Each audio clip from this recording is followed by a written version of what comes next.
სოლიდარობა ასურელ ქრისტიანებს შეაჩერეთ ასურელი ხალხის გენოციდი, ისლამი არ ქადაგებს მკვლელობას. ამ სლოგანებით ევროპის მოედანზე დღეს ასურელ ქრისტიანთა უფლებების მხარდამჭერი აქცია გაიმართა. შეკრებილებმა სოლიდარობა გამოუცხადეს ასირიელებს და დაგმეს ტერორიზმი.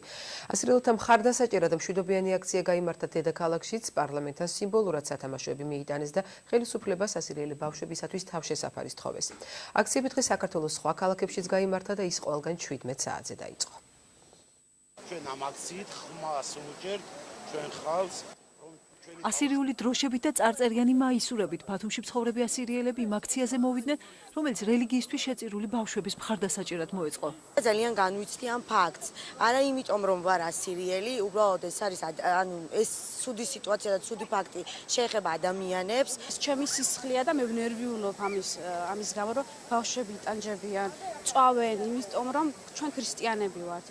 ასირიელ ქრისტიანთა დევნა სოციალურ ქსელში დიდი გამოხმაურება მოყვა. მოგვიანებით ბათუმელებმა გადაწყვეტეს ძალადობის აღკვეთის მოწოდებები ვირტუალურიდან რეალურ სამყაროში გადმოეტანათ. მთავარი გზავნილი არის, რომ ეს უნდა შეწყდეს და უნდა იყოს რაღაც ადამიანური დამოკიდებულება და აქ რელიგიები არ არის დაჩრობული, აქ ჩემი აზრით ეს არის პიროვნული. დღეს აჭარა გაერთიანებულია ერთი აზრის ქვეშ, რომ ბავშვის მკვლელობა არის ძალადობა, არის დანაშაული და არც ერთი რელიგია, არც ერთი შეხედულება არ ამართლებს უდანაშაულო ადამიანის სიკვდილს.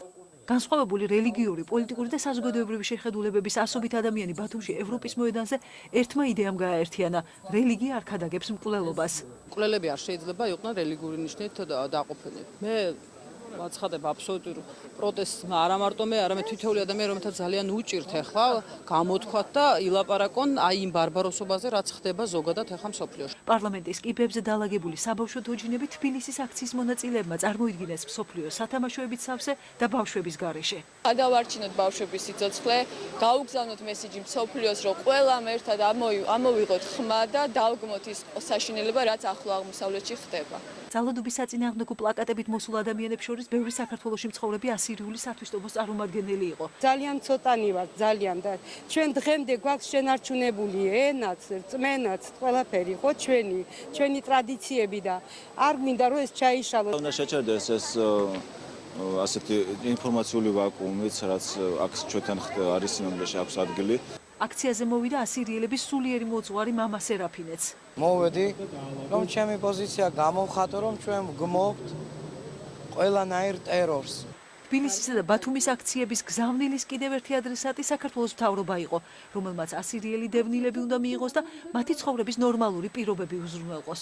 ჩვენ გვაქვს თხოვნა მთავრობის მიმართ, რომ თუ არის რაიმე სახის გზა იმისთვის, რომ ბავშვების ჩამოყვანის ორგანიზება მოხერხდეს და მოახერხოს ეს მთავრობამ, რაც შეიძლება მალე მოხერხდეს ამ გზების გამოძევნა. იმ ასირიელებს, რომლებიც საქართველოში საუკუნეებია ცხოვრობენ, ცოტა ხნის წინ მცირე ჯგუფი შეემატა, რომლებმაც ერაყიდან საქართველოში ჩამოსვლა სავიზო რეჟიმის შეცვლამდე მოახერხეს.